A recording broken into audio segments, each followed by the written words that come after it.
Good morning. You listen to FloorDaily.net, and I'm Kemp Harr. I'm in Denver, Colorado at the Carpet One Summer Meeting, and I'm with Charlie Dilks, the Chief Product Officer. Charlie, how you doing? I'm well, thank you, Kemp. I want to talk about products, some of the trends that are going on. Let's start out, though. We just, a couple months ago, did our annual report, and so we were rolling up how 18 compared to 17. Mm-hmm. And, it was hard for us to get our hands around the numbers because there was so much product brought into the country in anticipation of tariffs that it inflated on the hard surface side. So we got that number around 5.1% as far as what the growth was in imports, export, and the manufacturing numbers.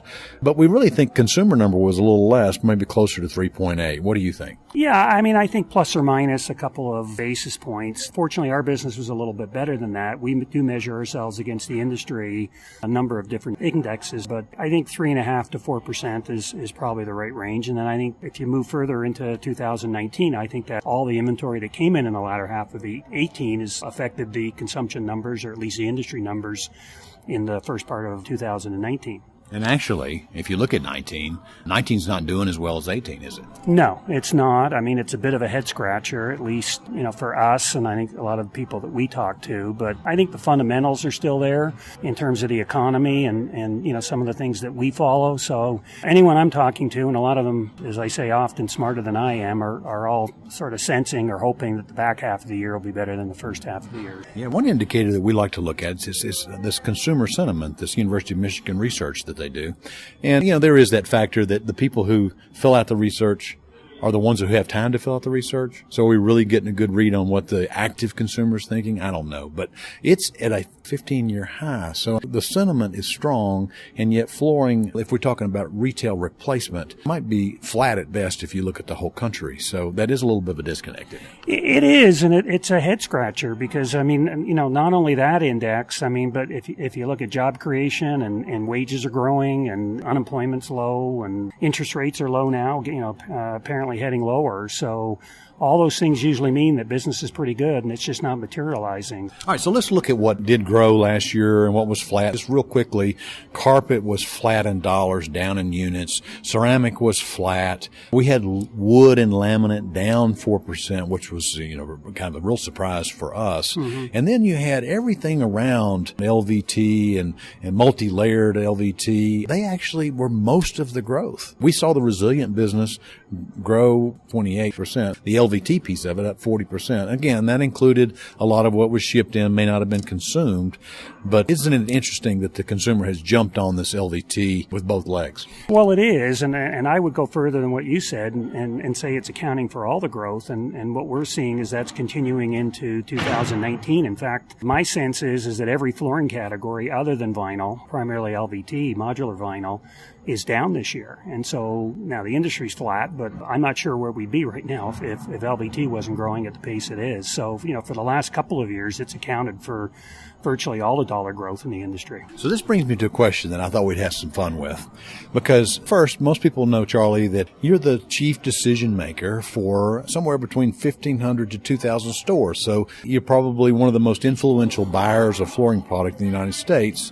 And the question I want to ask you is almost a chicken-egg question. Do they buy, the consumer? Does the consumer buy what you offer them? Because as we would say, summarize that's called shelf space. So the products that Charlie Dilks buys and puts on the shelf, when they come in the store, that's what they see. Or do you offer what they want? So they're in looking for something, and you've done a good job of knowing what they want. That was a complicated question. I think I know what you asked me, yeah. But first I'll say that we've really got 1,600 buyers if we've got 1,600 stores at CCA, and our members are pretty vocal. Yeah. They're not afraid to share their opinions, and their opinions come from what their consumers are telling them. So we feel like we've got a pretty good pipeline, to the consumer and to consumer sentiment. Saying that, I think innovation and putting on the floors what the customer wants is more or less connecting dots, and that we can assume that people want product that's hard wearing, or let's say carpet that's hard wearing, yet they don't want a product that feels like a piece of cardboard that, mm-hmm. doesn't have any softness or any sort of aesthetic value. So, we build product to that need, again, durability, mm-hmm. yet,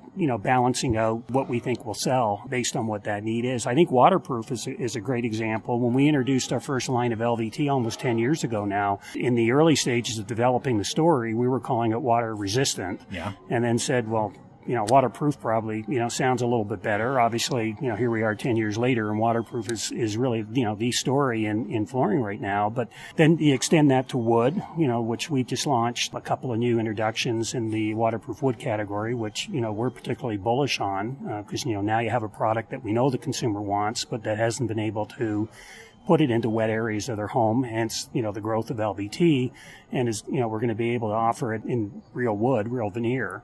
So it's again, it is a bit of a chicken or the egg, as you call it, but it's really using some common sense, some feedback we get from our members. We don't make anything, so it's not like we own equipment and assets that manufacture, so we're constantly going to our vendors and pushing them to make product that we believe consumers want to buy. And often we're wrong, and fortunately, often we're right as well. So, and our vendors are pretty supportive. I think we've got a pretty good track record. They listen to us, and I would say within their own technical capabilities, try to do what it is we're telling them, we think the customer wants and needs.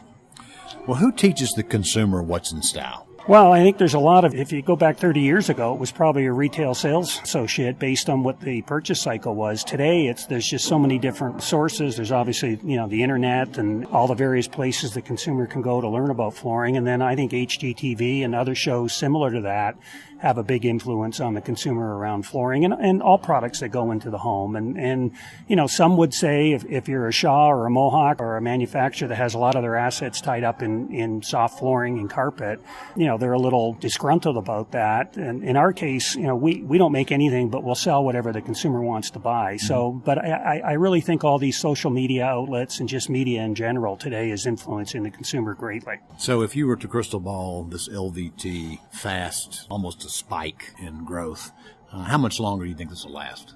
Well, I mean, we're starting to see our comp numbers slow down on a percentage base because obviously we're comping up against a larger number. I think there's still some white space in the commercial end use category. And, I think a lot of people agree with me on that. We're seeing a lot of growth in the commercial space, people moving away from vinyl composite tile into more stylish plank, LVT, wood looks, stone looks, what have you. So in the home, I think it'll grow this year, depending on whose number you believe. It's going to be a $3.5 to $4 billion category, and I think it's still got a lot of bandwidth above that line. And carpet, is there hope for that? Is it going to ever level out?